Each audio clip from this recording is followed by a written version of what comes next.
Aisha Daniels was a woman of vision and grit.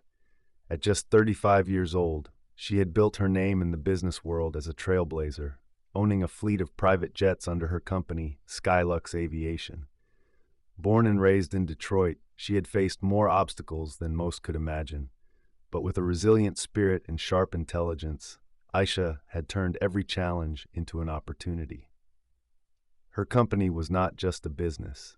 It was a symbol of her journey, one from humble beginnings to extraordinary success. One crisp Friday morning, Aisha prepared for a crucial flight to New York. It was an important day. She had a meeting with investors who could propel SkyLux Aviation into international markets. As usual, Aisha dressed impeccably, exuding confidence and grace. Her assistant, Grace, had confirmed all arrangements. The jet was fueled, the crew briefed, and everything was on schedule. When Aisha arrived at the airport, she noticed the ground crew bustling around her jet, a sleek Gulfstream G700. She smiled, proud of her company and her hard-working team. However, as she approached the boarding stairs, a tall, stern-looking man in a pilot's uniform blocked her path. His name tag read Captain Harris. "Excuse me, ma'am," he said, his tone firm.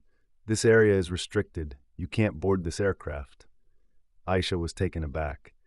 "I think there's a misunderstanding," she replied. "This is my jet.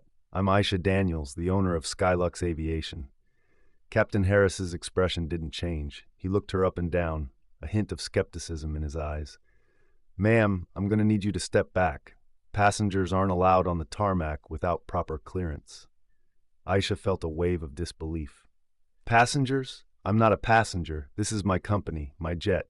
If you're unsure, check with your supervisor." Instead of acknowledging her words, Captain Harris called over another crew member, a flight attendant named Emily. "Can you handle this?" he said dismissively. "She claims this is her plane." Emily's face showed a flicker of recognition when she saw Aisha, but she hesitated. "Captain, I think," Harris cut her off. "This is a restricted area. We have protocols to follow." By now, other members of the crew had gathered, their curious eyes darting between Aisha and Captain Harris. Aisha's chest tightened. It wasn't just the inconvenience, it was the blatant lack of respect. She had faced prejudice before, but to be denied access to her own jet, on her own tarmac, was a new low. "Enough," Aisha said, her voice steady but firm. "Grace, call the operations manager. I'm done explaining myself." Grace, who had been quietly watching from a distance, sprang into action. Within minutes, the operations manager, a middle-aged man named Mr. Caldwell, arrived. He looked puzzled as he approached the scene. "Ms. Daniels, is there a problem?" he asked politely. Captain Harris jumped in. "This lady claims ownership of the jet. She has no ID, no credentials. I was just following protocol." Mr. Caldwell's face flushed. "Captain Harris, this is Ms. Daniels. She owns SkyLux Aviation. You should have recognized her." The crew went silent. Captain Harris's expression shifted from confidence to discomfort. Aisha, however, wasn't done. She turned to the crew. "This isn't about protocol. It's about respect. I've worked hard to build this company, and I expect my employees to treat everyone with dignity, especially me. Captain Harris, Emily, and everyone else who stood by and let this happen, you're relieved of your duties, effective immediately." Gasps echoed around the tarmac. Emily's eyes widened, and Captain Harris's jaw clenched. Aisha didn't falter. SkyLux Aviation's success is built on teamwork and mutual respect. If you can't embody those values, you can't work here. Later that evening, as the jet soared toward New York with a newly assigned crew, Aisha reflected on the incident. The dismissal wasn't about anger or revenge.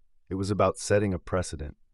She had spent years fighting for her place in a world that doubted her, and she wasn't about to let her own employees undermine her. But the story didn't end there.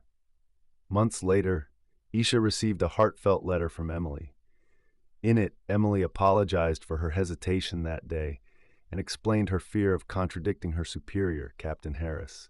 She wrote about how losing her job had been a wake-up call, pushing her to reevaluate her priorities and values. Emily had since found a new job and was working to create a more inclusive and respectful environment in her role. Aisha read the letter twice, her eyes lingering on Emily's closing words. You taught me a lesson I will never forget. Thank you for reminding me of the power of integrity." Aisha smiled. She had made the right decision. Leadership wasn't just about running a company, it was about shaping a culture. And for Aisha Daniels, that culture would always stand for respect, integrity, and resilience. That's the story, friends. I hope you enjoyed it. It was a pleasure sharing it with you all. Don't forget to comment below and let me know where you're watching from. It's always fun to see the global reach of these stories. And if you haven't already, please hit that subscribe button for more amazing stories, tips, and tricks. Thank you for watching, and I'll see you in the next one. Bye.